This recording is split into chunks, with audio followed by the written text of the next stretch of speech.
Welcome, everybody. We are jumping into Careers in Sight.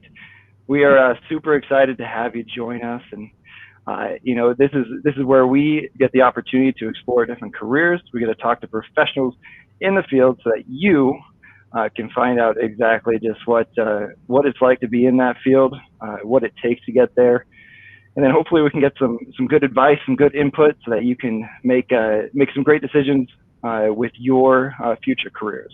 My name is Derek Calvert. I'm the program manager with the Montana Educational Talent Search, and today we have a very special guest.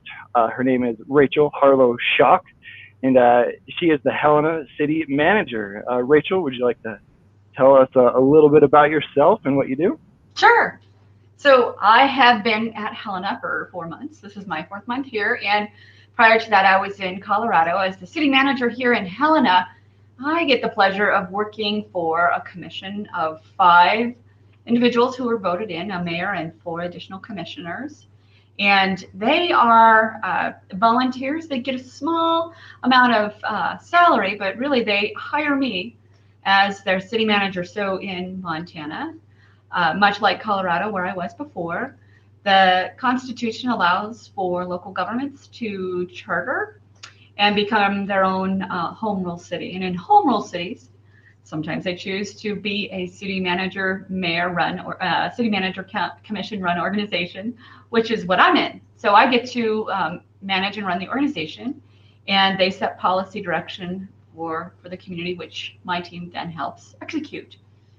So my background, I have worked for over 20 years in local government, and prior to coming to Montana and Helena, I had been in Colorado for my lifetime. My mother's from Butte, and I would come back here in the summertime, and it's actually been a destination, and being in city management has been where I have wanted to be for a long time. It took me 17 years to get here, actually, so I'm pretty excited to be here and the city manager here for Helena. It's so great. It's cool that you were able to dream and obtain that career that you wanted. That's so great. Yes, very lucky to.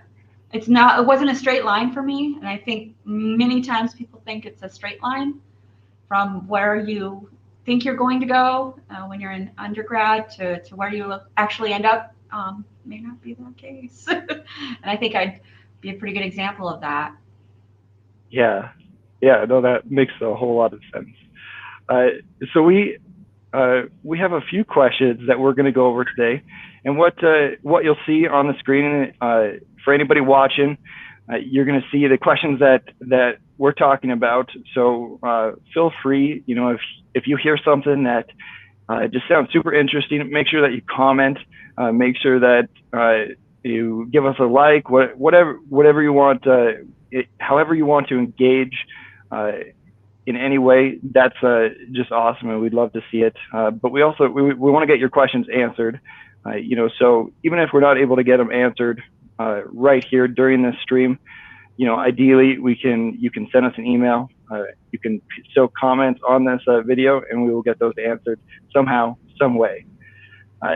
So I guess to kick things off, Rachel, what is a typical day in the life of a city manager, or for you, what does a typical day look like?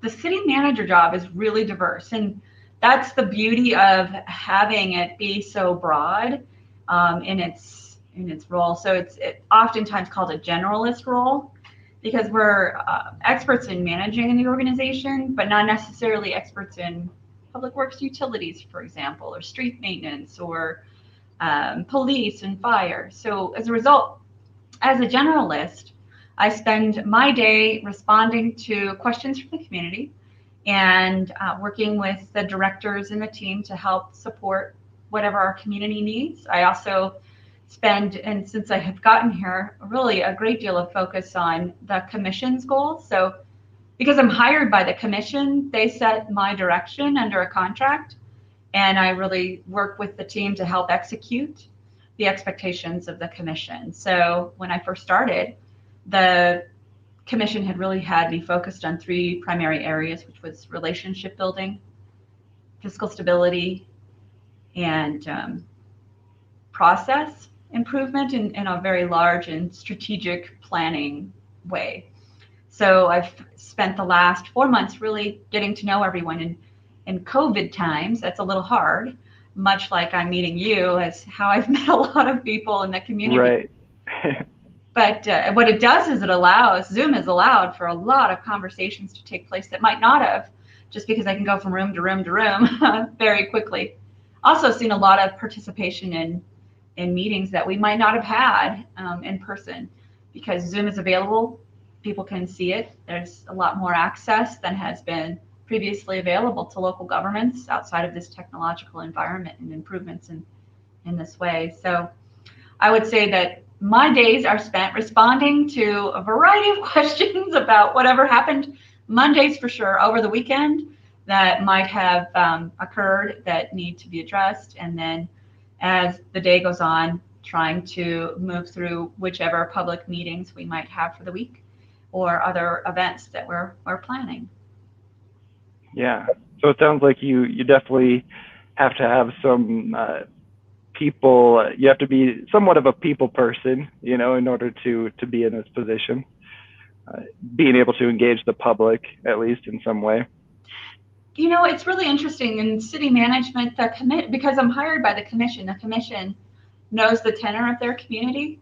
And when they seek out a city manager, they always are reflecting on the needs of the community at the time. So I might be someone different in 10 years that the community needs, because my specialty is a little bit different than others.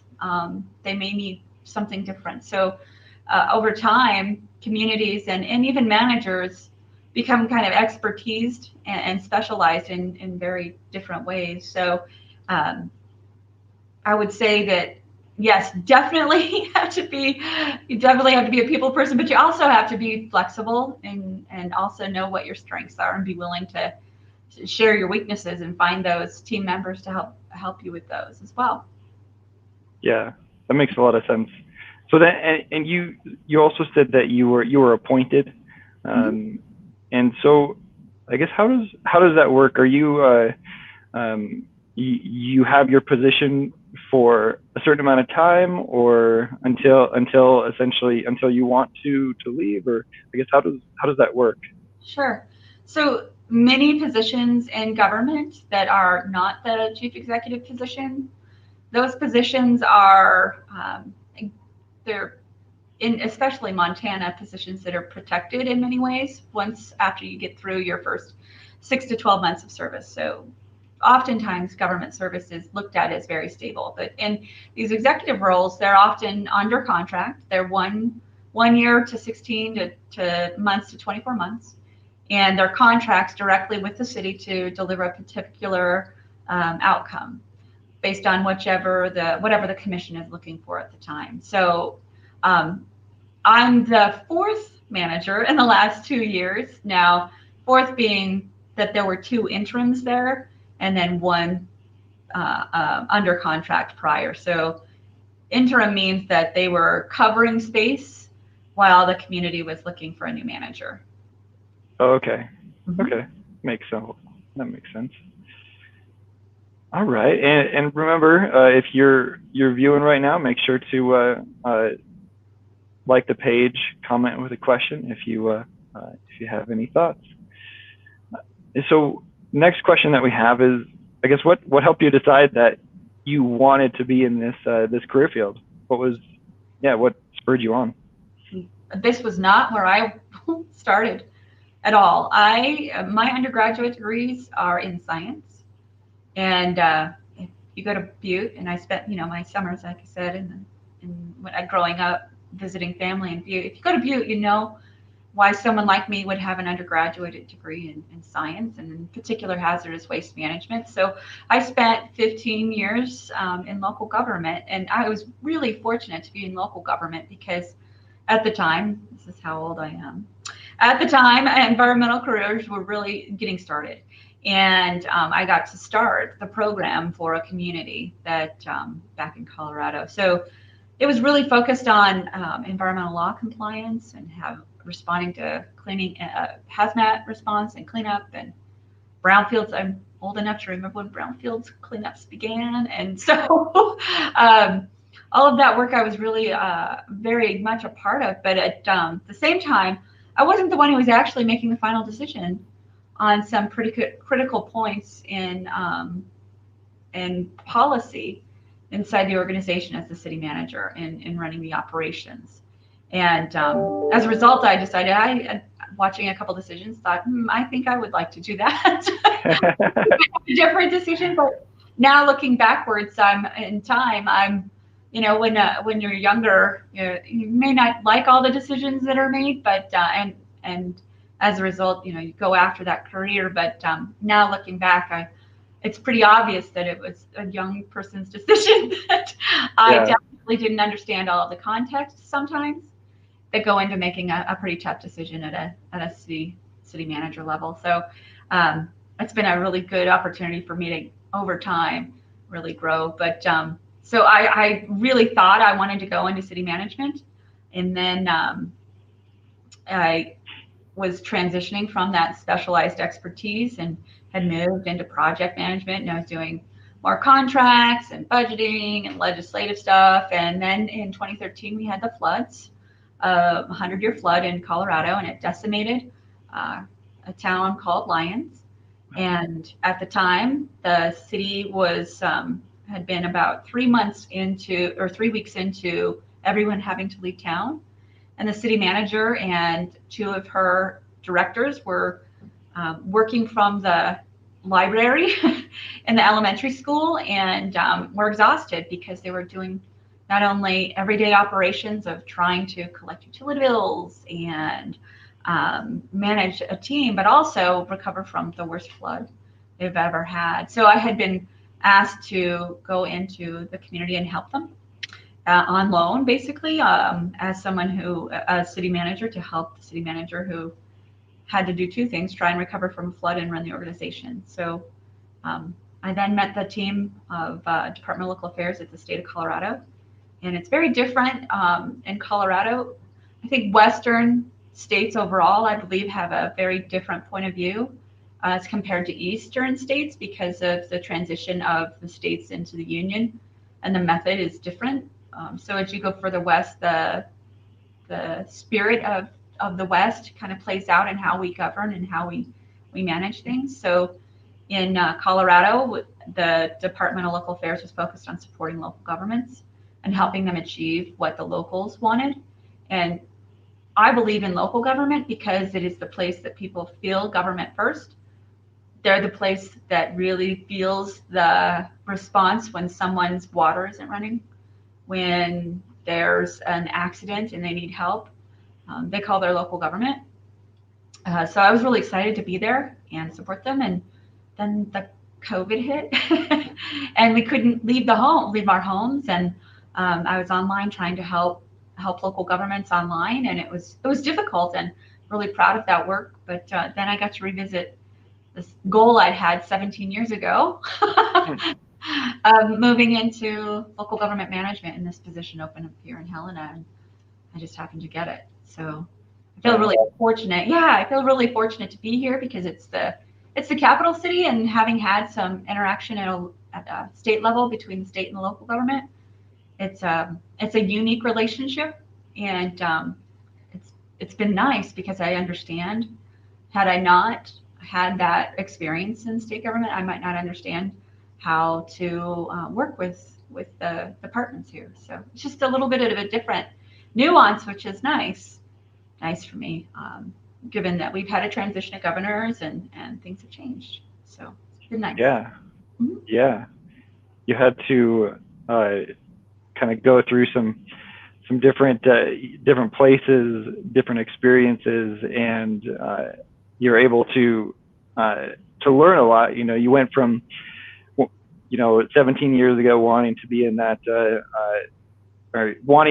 position to make some decisions, and I'm sure a lot of people, especially a lot of high school students, young adults, they want to make a difference. I know that they do. They want to, they see some things like what you said in their local area, or in their state, and they're like, man, I have to. I want to. This should be being done right now. We should be doing this. Why aren't we doing this? I want to make that decision.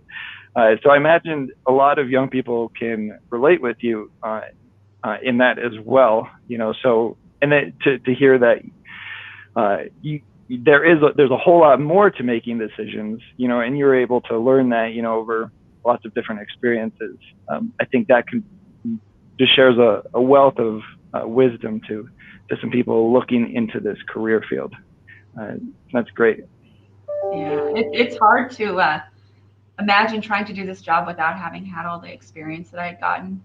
And even the context in Colorado. I was working with over 3,000 local governments. And so now I have bringing that here to one, I have a variety of thoughts around how things can be done. And most importantly is that it has to be done in the way that Helena wants it, not how I think it needs to be done. And that, I think, is the hardest part for leaders, to let go of the decision making and really listen to the community and let them tell you what they think is right for their town. I definitely think there's an elected official is elected because they represent the voice of the community. And as someone who is hired to work and implement the activities of the community, it's really important that I listen to them, because I need to be able to do what they have asked and really are focused on within Helena. So I feel really fortunate to be here. And having had that experience of, watching a community kind of recover from the worst flood of 100 years, and then come here during a pandemic, and try and do both, run the organization and address a pandemic. It's not like it would be if I were just running a city. And I can't imagine. I can imagine. I can't imagine what it would be like trying to transition into a position without having all of that experience behind me here, really. Yeah. Well, I guess with that being in mind too, in your position, what do you enjoy most about it? I really love the diversity of work that could come in front of me. This morning, I was writing a message to the team to talk about how we can transition from social distancing and staying at home, and whether or not that needs to continue, and how we do that, and how we have that conversation internally, so that as we move to a return, whatever that looks like, it's thoughtful about the things that we've changed that have been improvements, so we don't lose them. And then also the things that we really do need to improve as well. So that kind of a message in the beginning of the day. And then in the afternoon, I've been talking about, we're getting ready to set our budget. We run a fiscal year budget, which means that it starts July 1 and ends June 30th, compared to like a calendar year. So we're talking about our budget and how we can address the new federal stimulus dollars that are coming down, and how we could be using those to the benefit of the community and of our economy here in Helena. And then also just the simple thing of, how do we deal with the trash down on the walking mall, because it's been one organization, and we need to talk about how to share that as a community, and or change the way it's done. So it really is diverse in how I could be addressing one topic to the next. So I really appreciate that challenge, and being able to work with such a great group of citizens here too. Yeah. So kind of the diversity, the amount of things that you get to do, the amount of people that you get to work with, just so much, so many different things you're doing all at once, all at the same time, multitasking. Mm-hmm. I imagine that could be difficult as well. So what would you say would be the most difficult part of your job? There are some really hard days when, I think that I think people forget that police and fire work for the city manager, and the city police and fire actually deal with and work with people in the hardest times of their lives. And oftentimes they're, especially here, their family and friends that they're responding and helping. And I think that's the most difficult part, is to remember that they're still people, and we're all still people. And so when there's an intense response to them, it can be difficult because they lose who they are as people. So I think, especially our firefighters, in recent days, they've been handling an ambulance response and with COVID. That we've really seen a lot of very sick members of our community provide support to provided support by our firefighters, and at the same time, and ambulance drivers at the same time, and paramedics. The community has understands that they're exposed every day to something that's dangerous to themselves, and they put themselves on the line every day to support us. And I think that's pretty great work. So that's the tough part, is just being able to support team members who really need it when they're in the middle of the tough, when they're supposed to be tough all the time. So I think that's pretty tough. I also believe it's really tough to remember that the citizens are not always able to understand what we're saying to them either. As a government person trying to provide support, citizens really don't understand. Like, they pay their bill. They don't need to know how you go about cleaning the water. They just want to make sure that the water's clean when they turn on that tap. And why isn't it on? And what are you going to do to fix that if it's out? And they just want to be provided the service that they expect. And thankfully, the citizens here are so understanding of the level of effort it takes. I've really been impressed with how engaged this community is with its government and supporting the team that's here as well. So I think that's the hardest part, is sometimes remembering that we're all humans and we're all trying to do the best we can during tough times too. Yeah, that's a really valid point.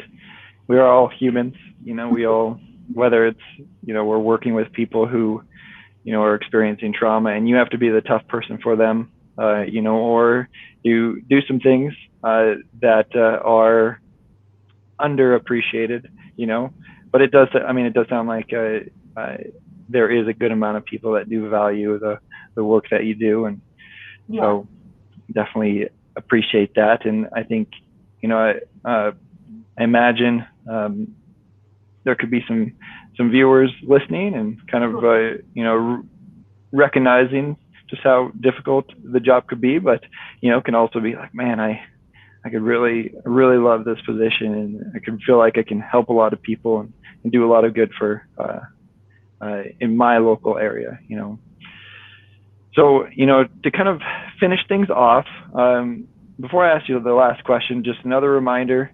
to all of our listeners, feel free to comment with questions, like the stream, let us know. We'll wait around for a little bit, because there is a time delay, about 20 to 30 seconds after we get done with this question. So if you have a comment or a question, feel free to let us know. So last thing, any advice for specifically a high school student looking into, public administration, a government career? Any advice for those students? Sure. I would say that it doesn't have to be a straight line, and be open to it not being a straight line, because sometimes it's more rich and rewarding when you get there, because you accomplish so many achievements along the way in getting to that end result. But I think there is a traditional trajectory that oftentimes people believe has to happen in order for someone to be a city manager. They go to school for it, they get a degree in public administration, they go serve their time as an intern, then they move into a deputy or an assistant role, and then they become a city manager. What's missed there is sometimes just doing some of the work. So don't be afraid to not have a straight line to getting to being a city manager, and actually taking time to learn about other parts of the organizations. And I think the strongest managers are those who've thought about other departments that they could run so that they could develop an expertise, or have volunteered in the community and spent time understanding more around what makes their communities care so much about the work. Every community and every city is different, and the demands of those cities are different. Really pick the place you want to be. Don't worry about how you get there. Think about where you want to be at, and then it'll show. It may not be overnight. It may be 17 years later, but it does show. And you just have to be decided about what it is that you'd like to do. Yeah, I really like that. Just having long-term goals. Not expecting to get out of college, brand new, fresh with a degree. Obviously we can dream and hope, but not just getting out and being like, okay, if I don't get this job, it's the end of the line. I have to switch.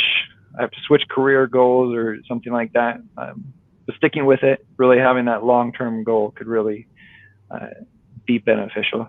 Definitely see that. Yeah, enjoy what you got in front of you. That's for sure. Because sometimes just having a job is nice. So. That's right. That is very true. Well, Rachel, we definitely appreciate you joining us, and know that you're busy, and just so this time has just been super valuable. And for any viewers, listening, make sure to comment with questions. If you missed this stream, make sure you can go to our website at ets.mus.edu. You can check out just the different things that we have to offer. You can send us an email. You can send us a private message in our Facebook page. Let us know, and we'll try to get your questions answered. So with that, this was Careers Insight, and we will see you later.